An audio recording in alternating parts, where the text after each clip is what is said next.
Hi, my name is Fiona. I'm an RGN nurse in London. Today, I want to talk about the relationship between HCAs and nurses.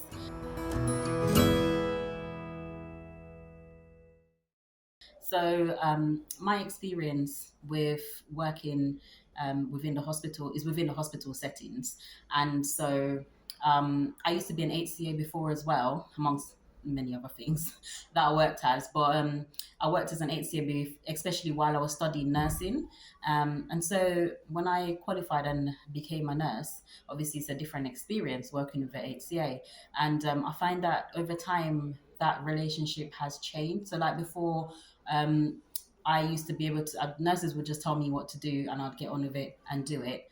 Whereas I find that becoming a nurse, I feel like things have changed somewhat where um, it's become a part of our nursing role to now build relationships differently. I don't want to say manage a HCA, but it's almost like that is in a way managing the HCA. It's a part of our role now. It's something that's not spoken about. It's not said, but that's what's expected of you to build that relationship and get your HCA on board to to have a flowing work day and get your patients looked after like very well for that day. So there's obviously negatives and positives in things like this because um, where you sort of have to build a relationship, talk to them, find out you know who they are, and just general work chat as well as getting your patients prepped and ready and things like that. You're also having to manage anything else that happens. However the HCA's attitude might be, however they might behave, whether it's good or it's bad, you need to be managing that. And if there's any reporting that needs to be done, you need to be taking that to the managers as well, obviously. One of the other things I've noticed with working with HCAs is that some of them come from various backgrounds. So everybody's got different aims and goals, like I did when I was studying. So I was obviously working as a HCA, but studying to be a nurse. And that's the case for some people. Some people have been there for years and they've even trained the matrons. So that puts a spin on things as well.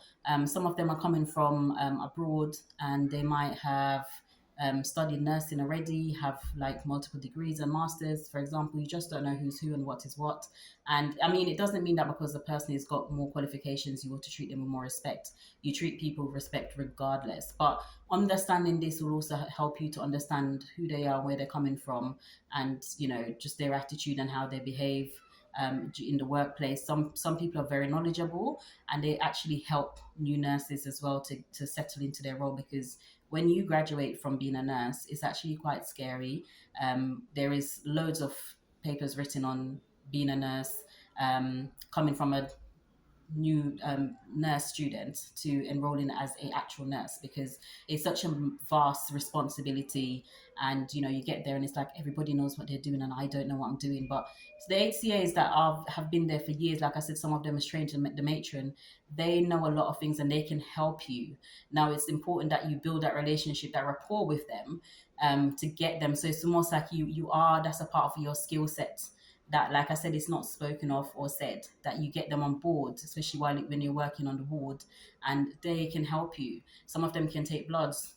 As new nurses, we come out, we haven't had the opportunity to take that for real. We might have done it in a dummy and things like that, but they've been there for years doing that sort of job, and we come and we have to train to do some of these things. And so this is where we can't do without them, or the ward can't do without them. They're very important, just as much as we're very important with the doctors prescribing. We're having to go around and administer our medications as well.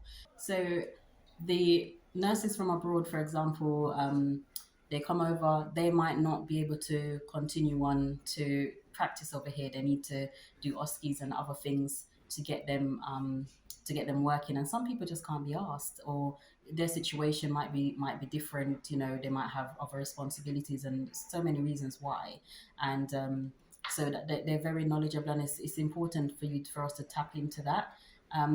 The negative side, obviously, putting a spin on that, can be where somebody might feel as though you know nothing and I know everything, and they're not really very helpful, or they're not really like great with interactions, or they're not, the relationship is just not clicking, in terms of building that rapport and actually working together. And that can be a bit of a problem, because obviously the patients are more important, at this point, rather than like an actual relationship, and we are there to do a job.